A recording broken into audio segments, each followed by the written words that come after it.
कोकणात घडणाऱ्या घडामोडींची इत्थंभूत माहिती देणारे प्रसार माध्यम म्हणजेच माझे कोकणमध्ये तुम्हा सर्वांचं मनपूर्वक स्वागत करतो। नमस्कार, मी सागर कदम। तुम्ही पाहत आहात माझे कोकणचे प्राइम टाइम बुलेटिन। बातमीपत्राला सुरुवात करण्याआधी पाहूयात महत्त्वाच्या हेडलाईन्स। धार्मिक तेढ निर्माण करणाऱ्या सोशल मीडियावरील पोस्टच्या पार्श्वभूमीवर आज खेड तालुका शांतता कमिटीची बैठक। माझे कोकणच्या बातमीची दखल। लांजा तालुक्यातील इंदवटी प्राथमिक शाळेच्या इमारतीसाठी 20 लाखाचा निधी मंजूर। मराठी महिला कर्मचाऱ्यांना मानसिक त्रास देणाऱ्या कर्मचाऱ्यांना मनसे कार्यकर्त्यांनी दिला चांगला चोप। अमराठी कर्मचाऱ्यांना एपीएमसी पोलिसांनी घेतले ताब्यात। आणि तळा तालुक्यातील चरई खुर्द येथे नदीपात्रात टाकला जातोय दवाखान्यातील कचरा। दोषींवरती कठोर कारवाई करण्याची मागणी।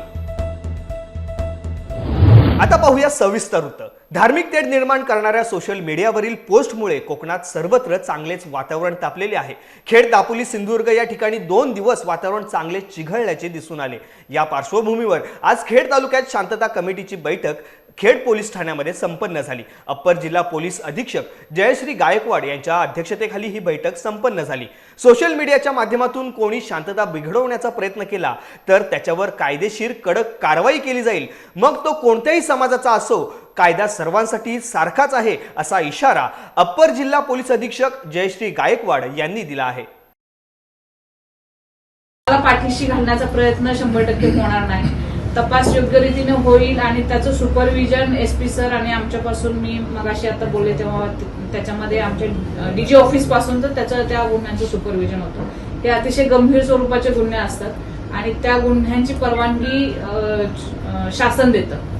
जेव्हा तपास पूर्ण होतो तो योग्य झाला की नाही तर हे खात्री करून शासन त्याला मंजुरी देतं आणि मग त्या आरोपी विरोधात त्या कोर्टामध्ये चार्जशीट दाखल केला जातो। अतिशय गंभीर स्वरूपाचे गुन्हे आपण दाखल केलेले आहेत।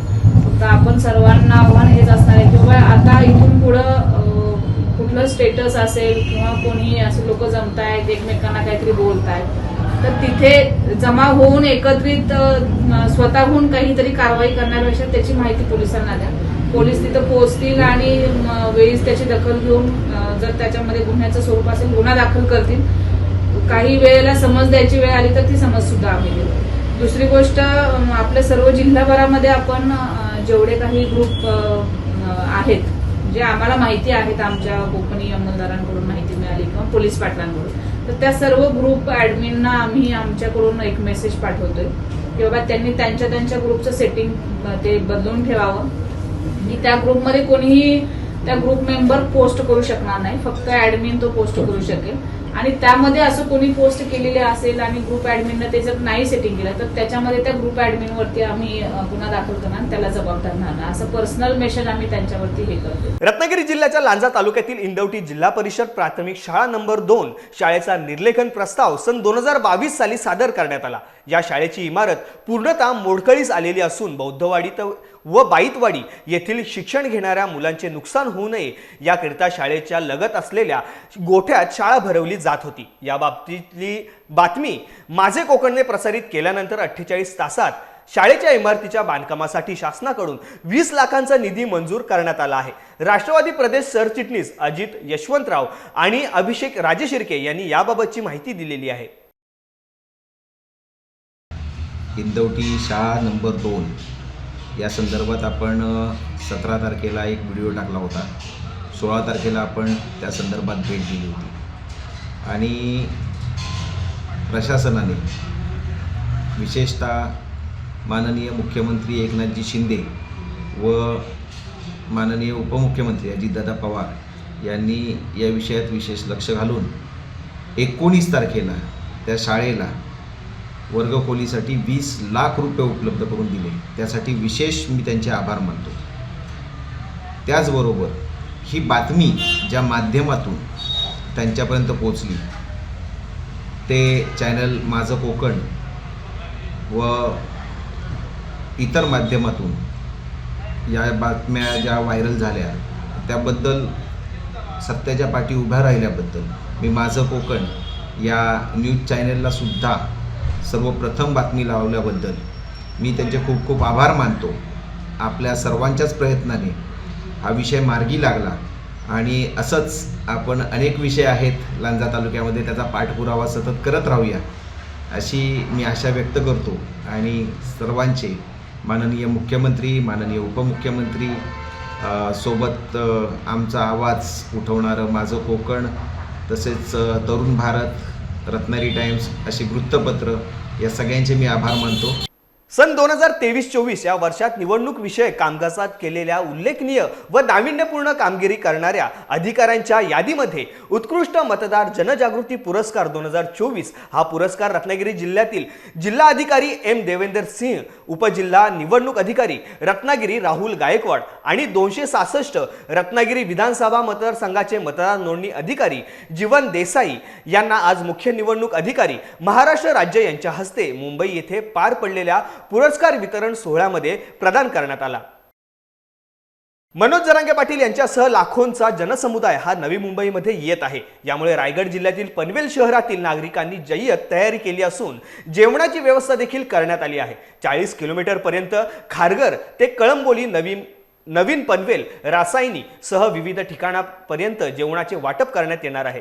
प्रत्येक ठिकाणी जय्यत तयारी सुरू असून मनोज जरांगे यांचे स्वागत कळंबोली सर्कल मॅकडॉनल्ड येथे करण्यात येणार असून 4 ते 5 लाखांच्या संख्येने रायगडमधील मराठा बांधव या मोर्चामध्ये सहभागी होणार आहेत.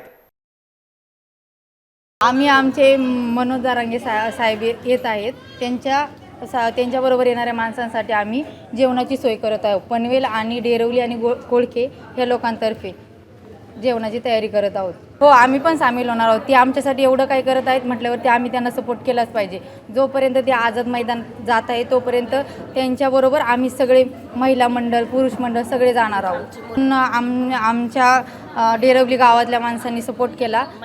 महिलांनी पुरुषांनी भाजी आणली. आता आम्ही ती भाजी सगळी निसायची तयारी चालू केली आहे. सगळ्या डेरवलीतल्या ह्या महिला आता तयारी करत आहेत.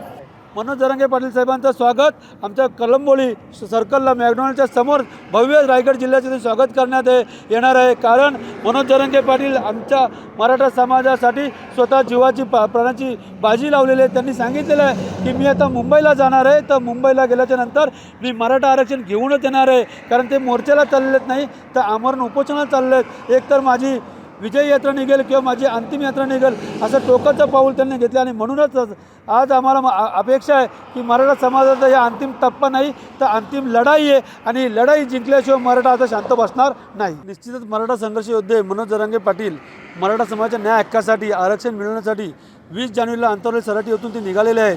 आणि उद्या ते मराठ्यांचं भगव वादळ रायगड जिल्ह्यात येत आहेत.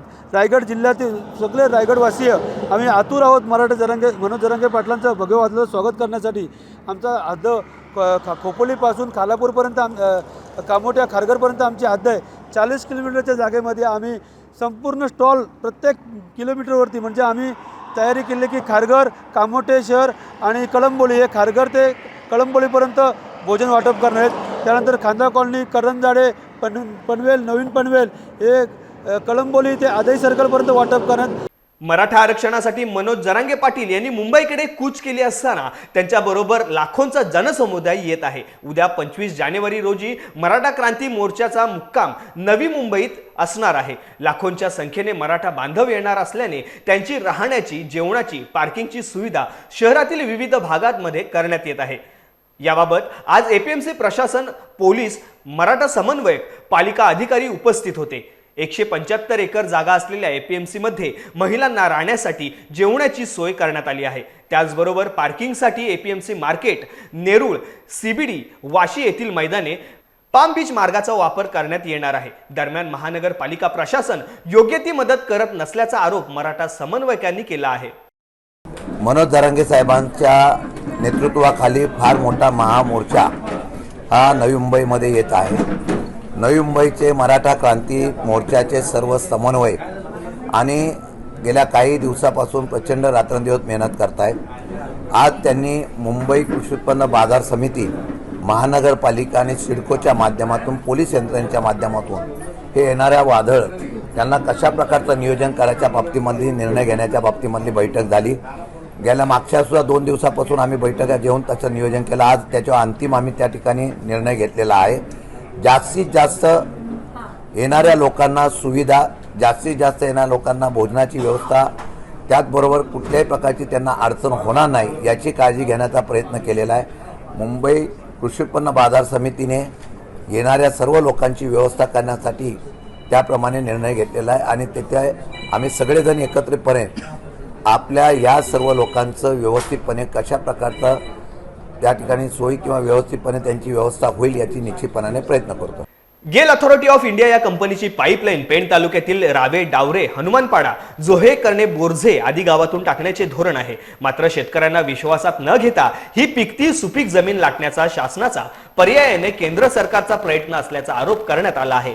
तरी गेल या कंपनी विरोधात पेण तालुक्यातील 24 गाव, सेज विरोधी संयुक्त कृषी समिती तसेच पेण तालुक्यातील शेतकऱ्यांनी एक दिवसीय लाक्षणिक उपोषण पुकारले असून यावेळी उपोषण स्थळी गेलचे दुय्यम दर्जाचे अधिकारी आले. मात्र शेतकऱ्यांच्या प्रश्नांना उत्तर देण्यास टाळाटाळ करण्यात आली.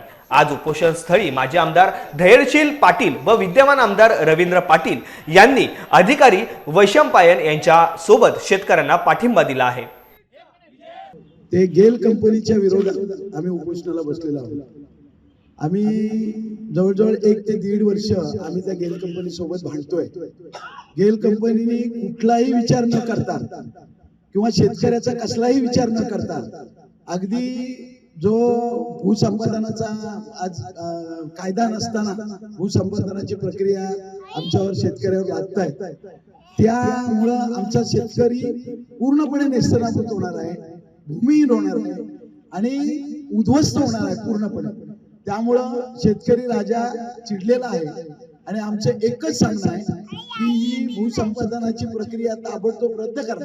कारण प्रत्येक वेळी त्यांची नोटीस आली, त्या नोटीसला आम्ही प्रत्येक वेळी लेखी, तोंडी आणि सर्व प्रकारच्या आम्ही त्यांना विरोध दर्शवलेला आहे. त्यांनी हेअरिंग घेतली, त्या हेअरिंग मध्ये सुद्धा आम्ही विरोध दर्शवलेला लेखी. प्रत्येक ग्रामपंचायतीचा आम्ही ग्रामसभेचा ठराव विरोधात दिलेला आहे. तरी पण या सगळ्या गोष्टीला त्यांनी केराची टोपली दाखवलेली आहे. म्हणून भूसंपादन प्रक्रिया किंवा 6-1 ची नोटीस रद्द करावी ही आमची मागणी आहे. एकीकडे केंद्र सरकार डिजिटल आणि कॅशलेस इंडियाची भाषा करत आहे, तर राज्य शासनाकडून आरोग्य यंत्रणा तुमच्या दारी अशी संकल्पना राबवण्यात येत आहे. मात्र ज्या गावात अजूनही रस्ता पोहोचला नाही त्या गावातील रुग्णांच्या समस्या संपता संपत नाही अशी परिस्थिती सिंधुदुर्ग जिल्ह्यातल्या काही भागात आजही कायम आहे. वेंगुर्ले तालुक्यातील पर्यटन दृष्ट्या महत्त्वाच्या अशा भोगवे ग्रामपंचायत हद्दीतील नेवाळेवाडीतील 22 कुटुंबे आहेत. तेथील रुग्णांना चालता येत नसेल तर त्यांना ग्रामस्थांनी झोळीत बांधून अथवा हातगाडीवरून समुद्र किनारी मार्गे 1 किलोमीटर पायी प्रवास करून वाहनापर्यंत न्यावे लागते. पर्यटनामुळे भोगवे गाव जगाच्या नकाशावर पोचले आहे, तरी स्वातंत्र्यानंतरही या भोगवे नेवाळीवाडीतील ग्रामस्थांना अद्याप हाल सहन करावे लागत आहेत. नमस्कार. आज आम्ही इथे वेंगुर्ला तालुक्यातील भोगवे या सुंदर गावी आलेलो आहे. समुद्र किनाऱ्यावर वसलेलं हे सुंदर असं गाव जे जगाच्या नकाशावर चमकत असतं, पण या नेवाळेवाडीमध्ये आम्ही आलो आणि इथलं वास्तव्य आम्हाला समोर आलं. कालच वृत्तपत्रामधून एक बातमी आलेली. केळुसकर काका त्यांच्या पायाला लागलेलं पडल्यामुळे आणि त्याच्यानंतर त्यांना म्हणजे हॉस्पिटलमध्ये नेण्यासाठी जी अवस्था इथली, जर रस्ता तर नाहीच आहे मुळात, पण समुद्र किनाऱ्यावरनं जवळपास 1 किलोमीटर हातगाडीवरनं त्यांना नेण्यात आलं आणि नंतर डॉक्टरकडे नेण्यात आलं.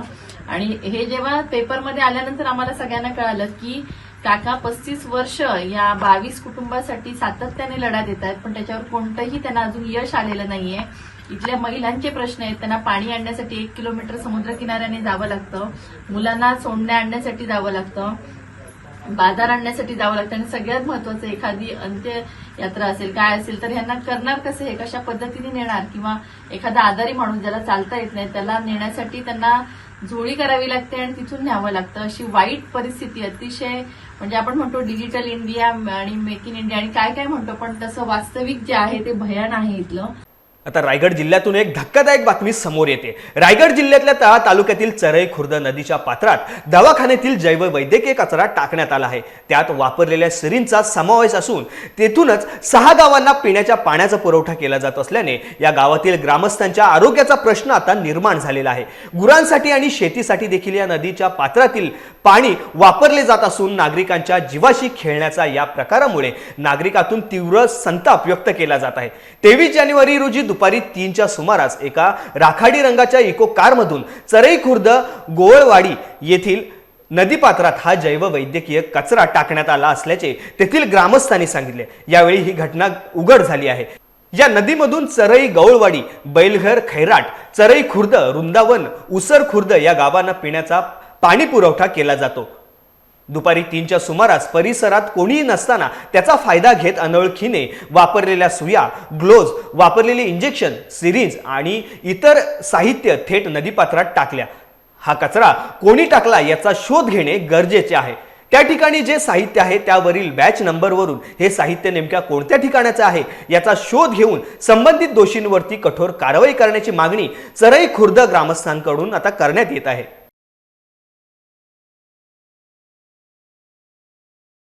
कुडाळ शहरातील वॉर्ड क्रमांक 5 छत्रपती शिवाजी महाराज नगर हा भाग बाजारपेठ असून येथील परप्रांतीय व्यापारी वर्गाची कपड्याची दुकाने आहेत। तसेच या भागात निवासी संकुले असल्याने नागरिकांकडून गोळा होणारा कचरा विद्युत डीपीच्या बाजूला टाकण्यात येत आहे।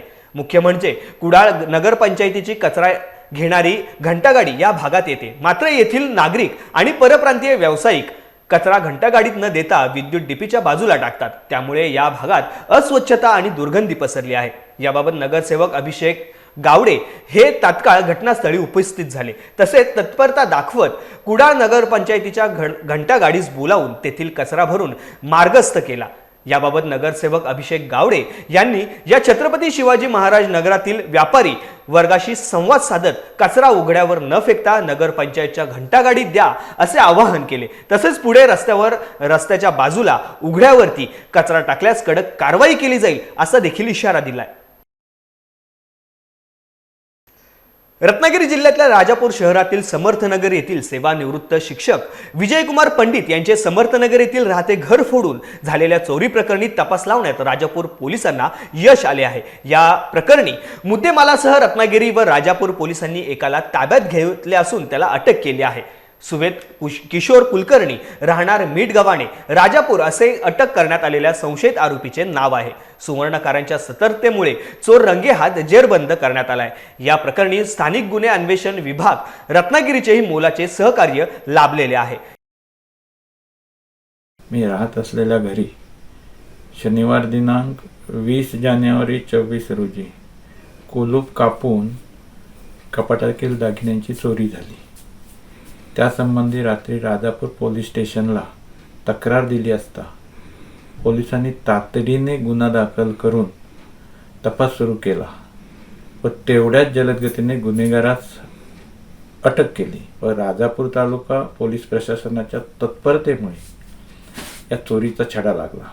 याकरिता मी सराफ असोसिएशन व पोलीस प्रशासन यांचे मनपूर्वक आभार मानतो। राजापूर भटाळी येथे राहणारे विजयकुमार आनंद पंडित यांच्या घरचे कुलूप कट करून आतमध्ये शिरून त्यांच्या कपाटातील एक साधारण 8 टोळे दागिने चोरून नेलेले होते। याबाबतचा गुन्हा दाखल होता। इथे तपासी अंमलदार मोमीन शेख, PSI मोमीन शेख आणि police station in charge API Kedari यांनी तात्काळ सोनार असोसिएशनला पत्र वगैरे दिलेली होती आणि जे काही पोलिसांचे फॉर्मॅलिटीज आहेत ते पूर्ण केलेले होते। डॉग स्पॉट बोलवलेले होते, फिंगरप्रिंट पण टीम येऊन गेली, त्यांना चान्स प्रिंट त्याचा 3 मिळालेले होते। तर आज रोजी यातले आरोपी सुमित किशोर कुलकर्णी हा राजापूर तालुक्यातलाच राहणार आहे।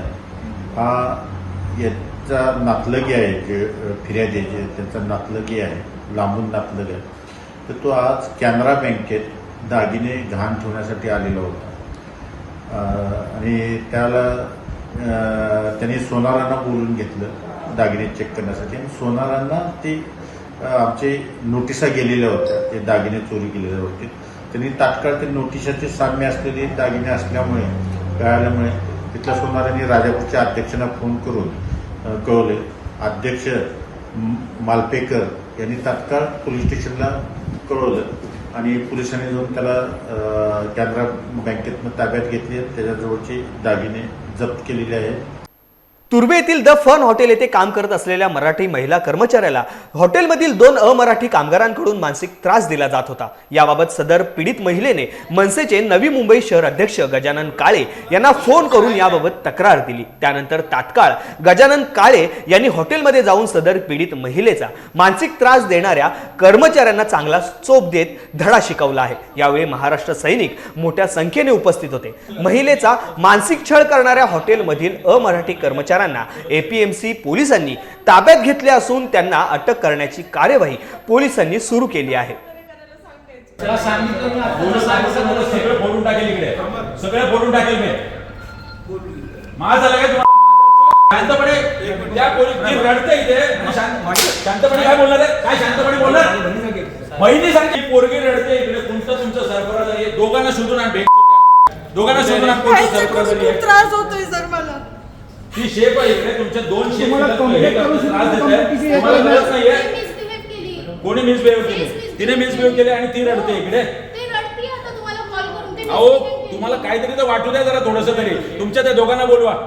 तुम्ही काय पळवलं त्यांना? आता ही घटना चुकीची आहे, ही घटना चुकीची आहे मॅडम। हे तुम्हाला मॅडम कुठे आहे?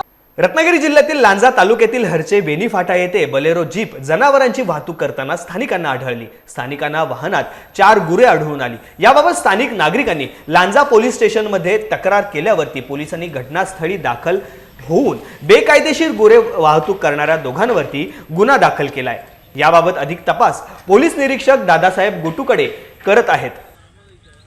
कराड येथील उपजिल्हा रुग्णालयातील सिटी स्कॅन मशीनच्या लोकार्पण सोहळ्यासाठी पालकमंत्री शंभूराज देसाई हे आले होते। त्यावेळेस प्रसार माध्यमांजवळ बोलताना आम्ही शिवसेना पळवली नाही, शिवसेना फुटली नाही, तर आम्हीच शिवसेना ओरिजिनल असल्याचे त्यांनी सांगितले आहे। शिवसेना ओरिजिनल ही आमची आहे। केंद्रीय निवडणूक आयोगानं शिवसेना आम्हाला नाव दिलं, धनुष्यबाण शिवसेनेचे चिन्ह आहे ते आम्हाला दिलं, त्यामुळं शिवसेना फुटली असं कोणी म्हणू शकत नाही। ओरिजिनल शिवसेना नियमानं, कायद्यानं, घटनेनं ज्यांना त्याच्यावर निर्णय घेण्याचा अधिकार आहे त्या माननीय केंद्रीय निवडणूक आयोगानं आमच्याकडे दिलेली आहे। ही उभाटा गटाची मंडळी त्याच्यावर कोर्टात गेली, कोर्टाने पण त्यांचं ऐकलं नाही। राज्य न्यायानं चालतं, घटनेनं चालतं, कायद्यानं चालतं। आम्ही कायद्याच्या चौकटीत राहून आम्ही योग्य निर्णय घेतलेले आहेत। केंद्र सरकारच्या रस्ते सुरक्षा मंत्रालयाच्या आदेशानुसार महाराष्ट्र राज्यात 15 जानेवारी ते 14 फेब्रुवारी पर्यंत रस्ता सुरक्षा अभियान राबवले जात आहे। या अभियानातील एक भाग म्हणून आज पेण तालुक्यातील रिक्षा, मिनी डोअर आणि एसटी वाहन चालकांसाठी पेण उपप्रादेशिक वाहन कार्यालयाच्या मार्फत उपप्रादेशिक वाहन अधिकारी महेश देवकाते आणि सहाय्यक प्रादेशिक परिवहन अधिकारी माधव सूर्यवंशी यांच्या मार्गदर्शनाखाली मोफत नेत्र तपासणी शिबिर आयोजित करण्यात आले होते। गाडी चालवताना किंवा वाहन चालवताना वाहन चालकाचे इतर गोष्टी आवश्यक आहेतच, सगळ्या गोष्टी आपल्या हात पाय वगैरे सगळं धडधाकड असणं गरजेचं होते। त्याच दृष्टीने डोळ्यांची सुदृढता खूप महत्त्वाची आहे आणि इथं आपण त्या गोष्टीकडे सक्षम दुर्लक्ष करतो ॲज अ वाहन चालक। काय आपलं कधी कधी आपल्या जवळचं कधी दिसत नसतं किंवा दूरचं दिसत नसतं, आपण त्याकडे भुरकट किंवा थोडं अंधुक दिसत असतं, पण आपण दुर्लक्ष करतो। आपला कामाचा व्याप म्हणा किंवा वॉट एव्हर, त्याला बाकी इतर फॅक्टर असतात, आपण त्याकडे दुर्लक्ष करतो। पण ते सगळ्यात महत्त्वाची बाब आहे जी आम्हाला आढळून आली। आम्ही एन्फोर्समेंट करत असताना आम्हाला काही गोष्टी जाणत असतात की कुठल्या गोष्टीकडे जास्त भर दिला गेला पाहिजे। त्यात आम्हाला सगळ्यात प्रकटतेने जाणवणारी गोष्ट की आपले वाहन चालकांचे आय चेकअप होणं खूप गरजेचं असतं। तर म्हणून आम्ही हा कॅम्प आज या ठिकाणी सगळ्यांसाठी आयोजित केलेला आहे। साथी महिला सामाजिक विकास संस्था खेड यांच्या माध्यमातून इंदिराबाई वामनबडे कर्णबधीर विद्यालय दापोली येथे कर्णबधीर मुलांची भेट घेण्यात आली। साथी संस्थेमार्फत मुलांना गरजेच्या काही वस्तू तसेच खाऊ वाटप करण्यात आला। तसेच मुलांच्या बाबतीत सर्व माहिती मुख्याध्यापक आणि शिक्षक यांच्याकडून घेतली असता असे लक्षात आले की त्या मुलांना श्रवण यंत्राची गरज असून त्यांची ते घेण्याची इतकी आर्थिक परिस्थिती नाही आहे। तरी समाजातील दानशूर व्यक्तींनी मदत करण्याचे आवाहन करण्यात आले आहे। या कार्यक्रमादरम्यान या शाळेतील मुख्याध्यापक मनोहर जळगावकर तसेच शाळेतील तर स्टाफ, साथी महिला सामाजिक विकास संस्थेच्या उपाध्यक्षा अंकिता शिगवण, सचिव सुष्मिता शिर्के तसेच कार्यकारिणी पूनम सालेकर आदी उपस्थित होते।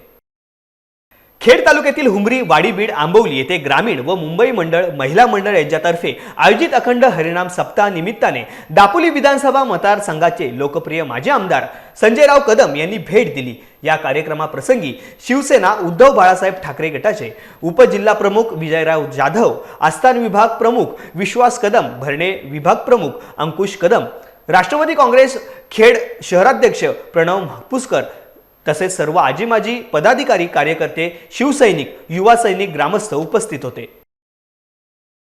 या बातमीसह आता बातमीपत्रामध्ये वेळ झाली इथेच थांबण्याची। कोकणात घडणाऱ्या घडामोडींची इत्थंभूत माहिती मिळवण्यासाठी तुम्ही पाहत राहा फक्त माझे कोकण।